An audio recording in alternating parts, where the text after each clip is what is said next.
I was there when needed someone who wasn't getting over you. When I moved to the side. Hi guys, good morning. Good morning guys. Ayan, kita nyo na naman aking background guys. It's lahat, building. Yes guys, breakfast. Tarating ko lang sa office. Bumili ako ng Julie's bakery. Doon sa Ayalawan. So, ayun guys. Kumusta naman kayo guys? Saan man kayo tulog ng mundo guys? Kumusta ang inyong mga araw-araw? Araw-araw na pamumuhay. Laban lang. Tawag nito. Yung vlog natin guys, this week is for my daily routine dito sa work. Hindi ko kasi yung bang more on outside pa kasi hindi ko kasi mabablog yung work ko dito kasi baka lalo pag may mga bisita and then confidential. So, ayun. More on outside pagka-lunch namin. Especially talaga during lunch kasi lumalabas talaga kami nung mga kasama ko. Kaya lang ngayon, wala kasi yung isa dahil personal matter, problem, ganyan. So, wala siya. So, kasama ko lagi yung head namin. Tapos, matatawa ako kasi nga, siyempre dalawa lang kami, diba? So, more on outside yung vlog ko. Teka, dagdagan ko ngayong kape ko, guys. Ay, ito pala magdala ako eh.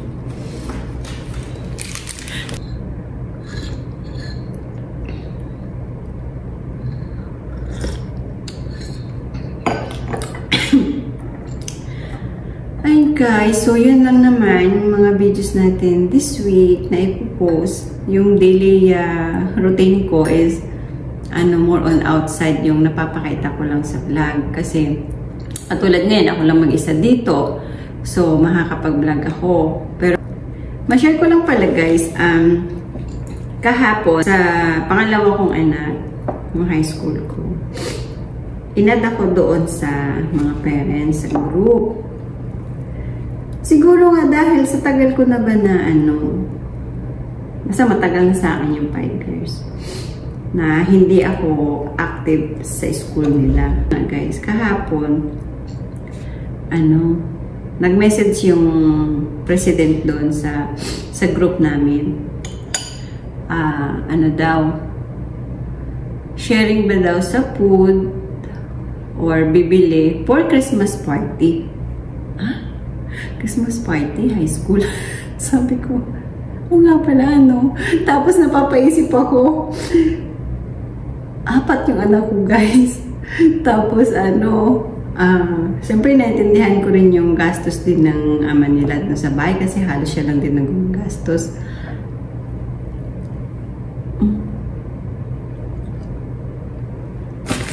Tapos, so yun na nga. Sabi ko, napapatulala ako. Sabi ko, hindi ko kasi expected na, nga pala, may Christmas party. Kasi doon sa Bahrain, hindi uso sa amin ng Christmas party. Kung kami mga Pilipino, hindi kami maggagawa or mag-ambag. Ganun. Pero, hindi rin nangyari, hindi natutuloy. Parang lagi na lang napaplano namin na magdi-dinner, Christmas. Wala. Nga pala, New Year lang pala kami doon nagse-celebrate. Ako sa bahay ko, naghahanda ako. Tapos ako lang mag-isa, basta may food lang ako sa table ko. Tapos, kinabukasan, pagdating sa gym, share na kami ng mga dala.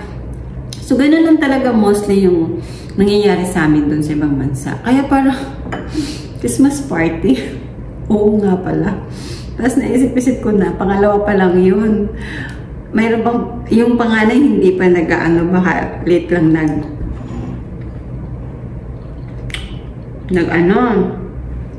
baka late lang nag-announce yung teacher nila or Sabi ko. Tapos ayun nga, sinabi ko na sa ama nila about sa Christmas party kasi ako lang ang ina doon sa parents group. Although, in-inform ko lang naman siya. Hindi ko naman siya hiningian. Yung sabi niya, bahala na daw ako doon sa mga Christmas party ng mga bata. Kasi siya naman daw bahala doon sa pamasko ng mga bata. Sabi ko naman, sige. So, ayun naman yung ano namin, guys. Dito naman, about sa mga bata talaga, nagkakasundo na kami ngayon. About dun sa mga ano. Dito, bumili pala ako ng kachingkitan na diary ng pulubi at saka apron box. Apron box ba tawag doon? Although, actually dumating na sa tansa. So, pag uwi ko ng this week, mag-unboxing ako doon. Buy one take one yung box. Bibigay ko doon sa mga ate. Tingnan ko lang talaga kung makakapag-ipon sila. Ayan ko lang. Tapos, nag-curious ako doon sa diary ng pulubi. Dami ko naririnig sa TikTok. May video din kasi yan sa Chinkita na-inspired talaga ako. Nasa Barin pa ako noon. Napanood ko din na one of his vlog. I don't know if sa YouTube ba o sa Facebook ba yun na scroll down ko lang. So, ayun na, nakaka-inspire din naman talaga siya. Tapos hanggang nirelease nga yung diary ng pulubi. So, na-curious ako, why not? Nag-ano na siya, nag-sale. So, bumili ako nga. So, ano lang guys. Bye for now guys.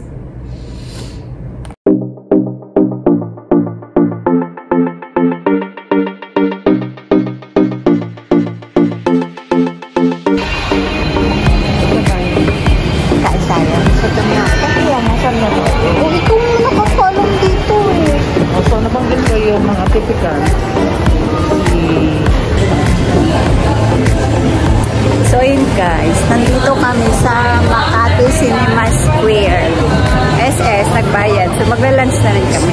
Sama ko madam ko. Hindi ko naman ikaw pinakita ko.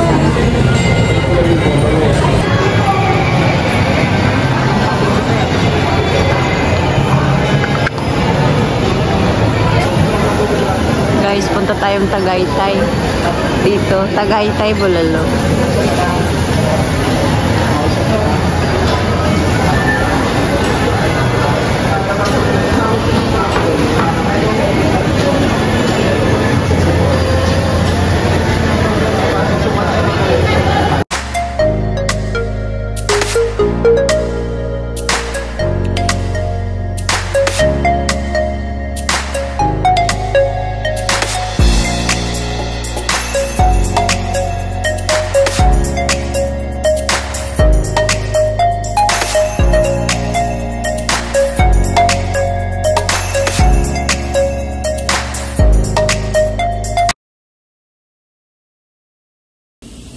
So, ayun guys, sa office na ulit kami. After namin kumain doon sa Makati Cinema Square.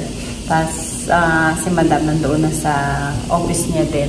So, ayun guys, nagre-ready ako dahil may darating na kliyente dito sa office.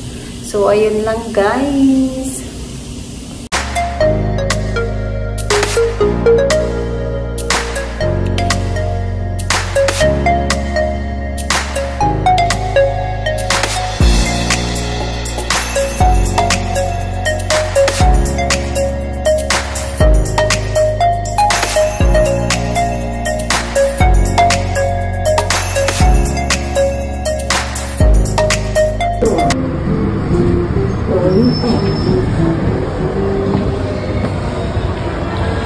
Uwi na guys, uwi na.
may coffee series ka?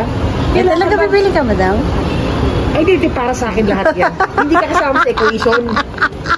Kontraban ka na naman eh. Ayan, sige, Tinatanong mo sa akin kung bibili ako, mag ano ka, may spin ka, tagal dito pa ako. Kasi guys, tinatanong ko si madam. Sabi ko, madam, paano ba pag bumili ng ganyan? Kailangan iikutin pa. Sabi niya, tapos sabi niya, ano ba, tindera ba ako dyan para sa akin mo tanongin? So ayan, ngayon bibili daw siya.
Madam, inaan ko. Hindi, wala pa. Bibili siya ng cookies lang daw. Sabi ko, Kain mo pa ito toast mo? sabi ko, bumili ka na rin ng mangga, madam, para magising ka. Kasi may ano guys, may bazaar sa Dusit, sa baba lang, sa employees entrance. So yan. Tingnan natin magising siya sa mangga at sweets. Ayun.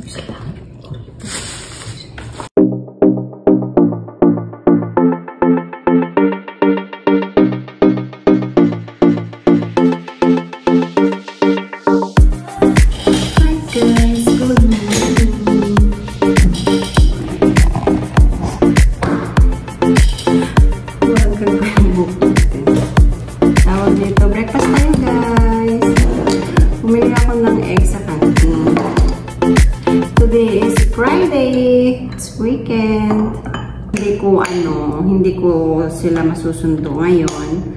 Sa next week na. Hindi lang pala Friday today.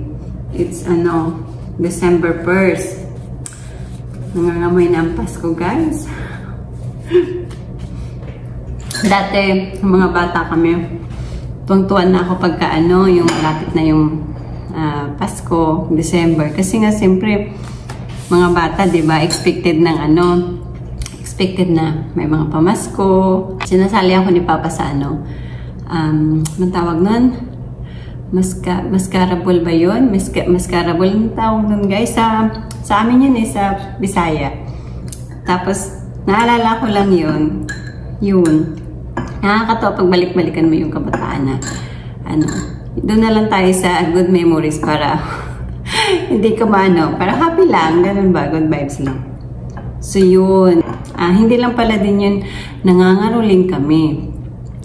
Pagyayaan ko yung mga pinsan ko, parang kalagitnaan natin, na pagsimbang gabi yun, magano na kami ng mga rolling, nakakatuwa yung mga kabataan, no? So, ayun guys, tapos na ako kumain ng breakfast. Nakapag-ayos na rin ako. Ay, nagtali lang naman ako ng buhok. At ngayon, kausap ko ang aking anak. Ito guys. Say good morning to them. Good morning. It's me, the beautiful. So, ayun. Tuwang-tuwa siya dahil birth month na daw niya. Dahil December 1st na nga today.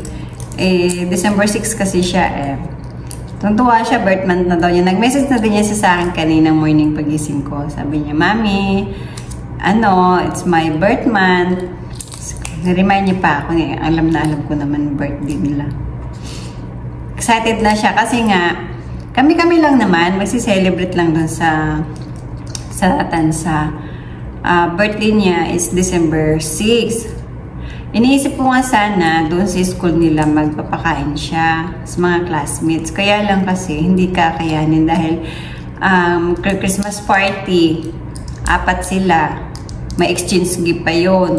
So sabi ko, tayo na lang doon sa bahay. Kasi magdodoble gastos tayo. Naka-order na.